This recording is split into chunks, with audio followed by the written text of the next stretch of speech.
It's Conduit News Radio with Paul Harrell.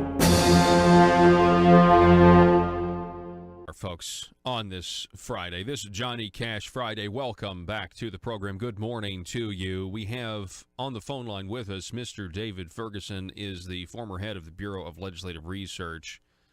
And it's always great to have David on the program. David, welcome, sir.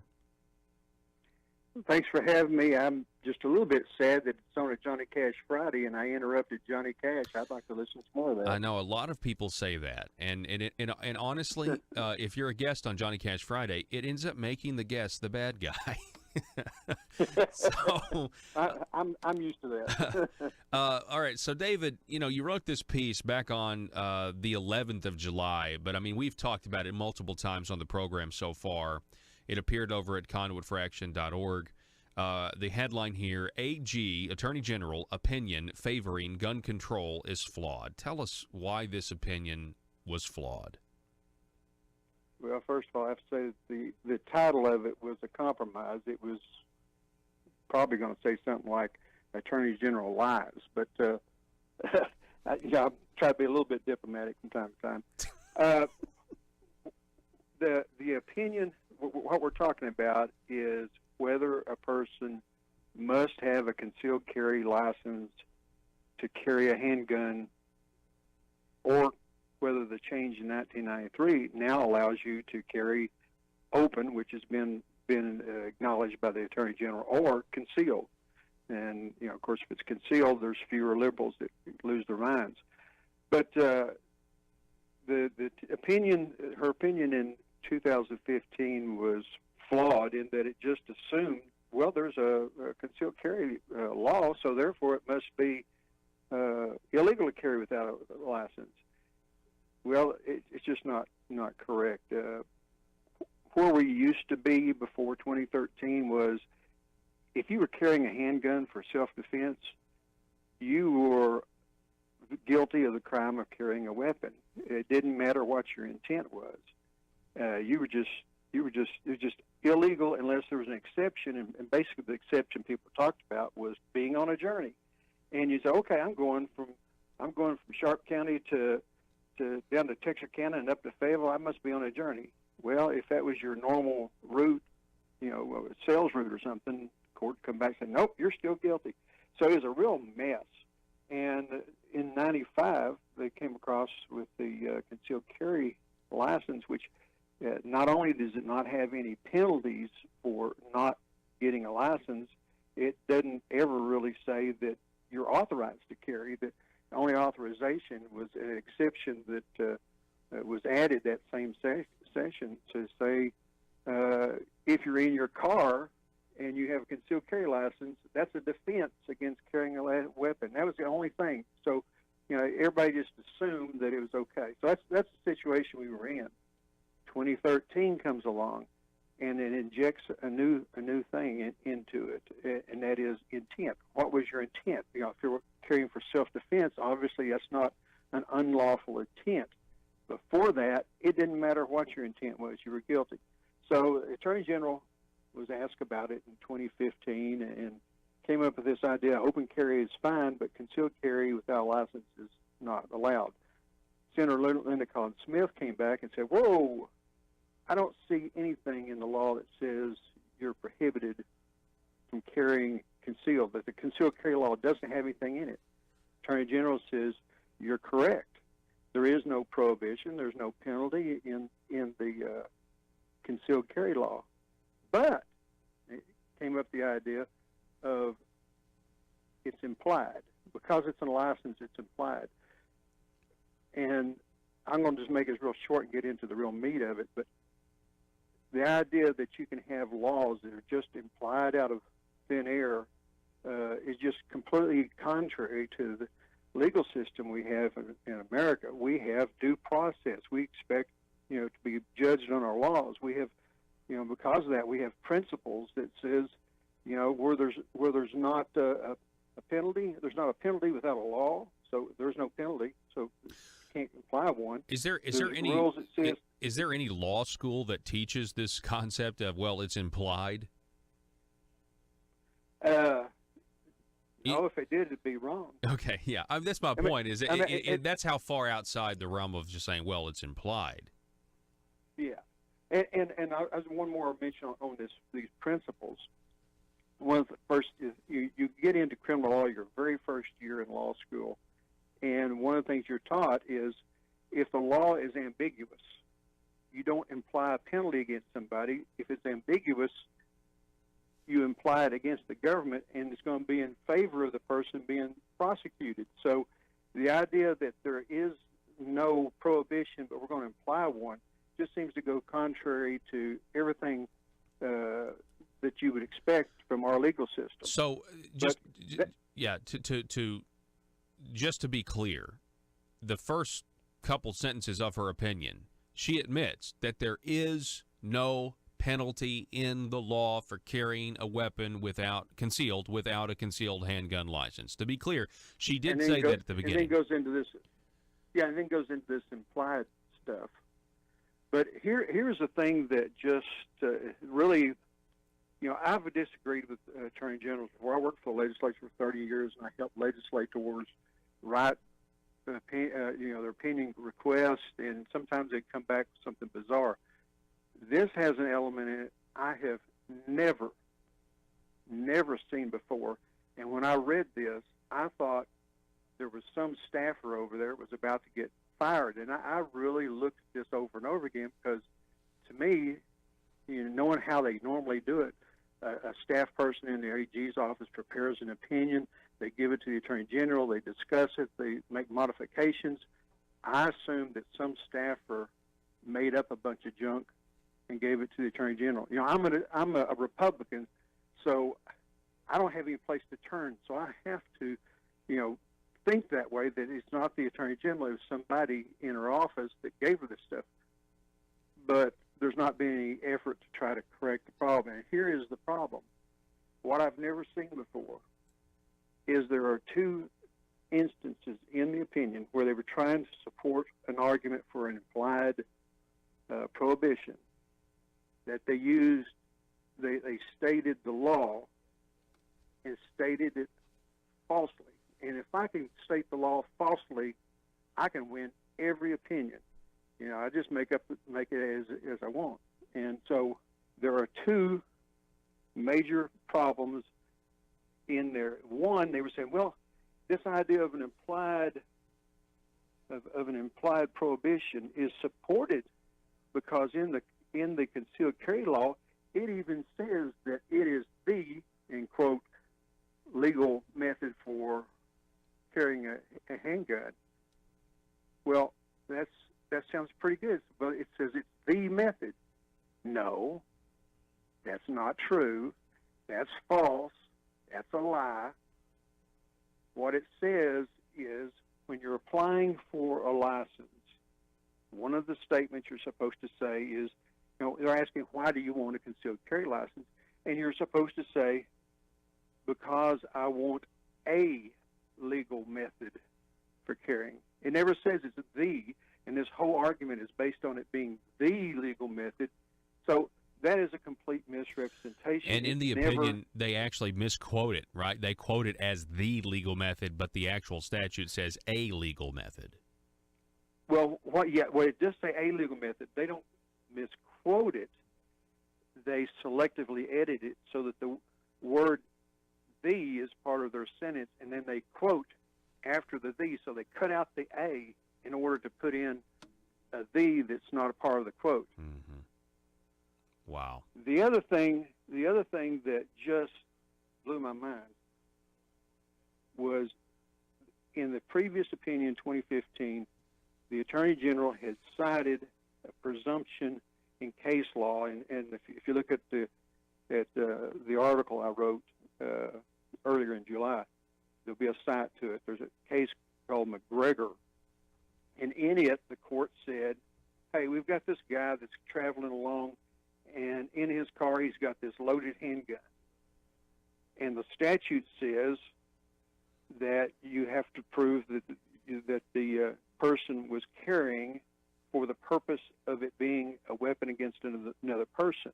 Didn't matter if it was self-defense. As a weapon against another person, they said, well, you can presume that if you have a loaded weapon, it's there to be used against another person. And again, it doesn't matter whether it was a good, self-defense or whatever. That was just the law. So that was the presumption. And in 2015, the Attorney General made a decent statement of what that presumption is. Suddenly, in 2018, when there's really a challenge to, hey, you're going to have to hang your hat on this. You can't just say that we have a concealed carry law and it must prohibit it. They changed the presumption, and they didn't quote it, but they quoted the same case and then said that it could be a court might say that because you're carrying a concealed weapon, then you are carrying it as a weapon against another person and with an unlawful intent. That's completely made up. It doesn't appear anywhere close in that opinion from 1979. Can I ask a question? That's the second instance where they just make up stuff. Yeah, so in the opinion, it cites a case that previously she used differently. So does that undermine the 2015 opinion that basically said, hey, yeah, open carry is a real thing? No, the open carry, was pretty simple. When you look how the law has changed, you now have to say, the prosecutor has to show you have some kind of illegal intent. I mean, like if you've just been in a barroom fight with somebody and you've chased them down and you've got your pistol there and you're walking across the yard with that pistol, sure, you have an illegal intent. You can find that. But if you have someone who, let's take for instance a woman who's been beat up several times by her boyfriend, who's now she has a court order against him, and she decides that she wants to carry a handgun in her purse. Well, obviously she's doing that for self-defense. And until the 2013 law came along, it was illegal for her to have it in her purse or on her side or anything. She was just stuck. Well, she could get a concealed carry license after 1995 and wait all that period and all that training and all that stuff to get one to protect herself. 2013 comes along and says, you've got to have an illegal intent before this thing kicks in. So if she's carrying for self-defense, she's carrying for self-defense. The way the AG would have it is that, well, if she wants to strap it on her side and go to work with a pistol on her side, that's fine. But if she wants to put it in her purse and keep it out of view and not make a big deal out of it, she's out of luck. Now, again, if that's the way the law was, that's fine. Whatever the law says, but the law doesn't say that. The law says you're okay unless you have an unlawful intent. So with this change, you can defend yourself. The woman with a restraining order can defend herself without worrying. Now the question is, can you put it in your purse? And I don't see any way that the law would tell us. I don't see a confusion. I don't see how the law tells us anything different other than that woman can protect herself by putting it in her purse. Yes. We're talking, but the AG comes up with this deal of there's an implied presumption. It's like we're on double secret probation. We could never figure out what there might be implied in the law if that's the way the law went. Double secret probation. We have certainty, not. We're talking with David Ferguson, 30 years at the Bureau of Legislative Research. In your critique, in your article of this, you talk about a specific argument that's unworkable. Let's apply the opinion's logic, you write, to another item on the list. Item C1 says a person can carry a handgun in his or her own dwelling or place of business or on property in which he or she has a possessory or proprietary interest, end quote. But right. Go ahead. I can kind of explain it in a nutshell. There was the implied argument, that just because you use the word license. Of course, the legislature decides what a license means. That was one argument. The other argument is, well, there's this presumption, which the presumption does not apply. And the third argument was, well, in the concealed carry law, there is a list of authorized places where you can use, or places or circumstances where you can have a handgun without it being carrying a weapon. Again, with unlawful intent. But what the situation was, all that was in there because before you were guilty unless you could prove a defense, and these things were defenses. And so the drafter looked at it and thought, well, I don't need these anymore. I can just take them out. Well, what if somebody asks why we didn't have them in there? Well, I'll just make them as positive statements. So there's this list of positive statements, like the one you said you can carry on your own property. And the way the AG says, well, there's one in there that says you can carry with a concealed handgun license. It used to just say in your car, but they changed it in 2013 to anywhere. So she says, well, it says you can carry you can carry with a concealed carry license, but it doesn't say you can carry without it. So therefore, since it's not on the list, let's strike it out. Well, no, those are positive statements left over, converted from before. And the way you can show that it doesn't work is on this one dealing with carrying a handgun on your own land. Well, two things real quick. One, your buddy says, hey, come over, we'll go four-wheeling on the land, we'll check out some stuff, and we'll do some target practice. Bring your handgun. Well, now you're on his land. You're not on public land. You're on his land. If you interpret the way the Attorney General did, being on somebody's land with an invitation is illegal. Going to a gun range, and paying your money to use the gun range, you're illegal because you're not on your land. That's how silly that idea is. And then when you look at it, it does say, that you can carry in your own house. But wait, she's saying since concealed carry without a license is supposedly impliedly illegal, let's say that you have your pistol in your purse, in your house, next to your chair. Well, under that logic, that person would be violating the law for having a concealed handgun in their own house. So that argument just makes no sense. So you've done an excellent job, David. I mean, you've done an excellent job in this article. Where do we go from here? I mean, we're running out of time here. What's next in this step? Well, the end game for the people against the Second Amendment is just to claim confusion. Don't ever address the errors and correct this thing. Claim confusion, get them to come back in the legislature, and then start tinkering with it until we don't have a right to carry anymore, open or concealed. So that's the end game, is just keep the confusion going. But it would be a whole lot simpler if the AG would just say, look, somebody in my office messed up. I know I had it for 6 months, but they still messed up. Let's move on, and let's correct this. And it doesn't matter whether we like the law or dislike the law. Or the Attorney General's job in this instance is interpreting what the law says. And when you start making up stuff to support your arguments, that's not interpreting the law.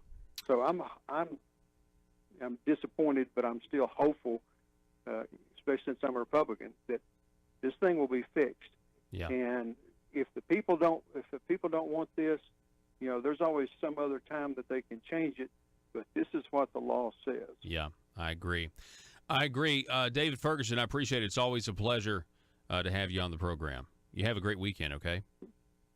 Thank you very much. All right. Get back to Johnny Cash. All right, we will. We're going to do that right now.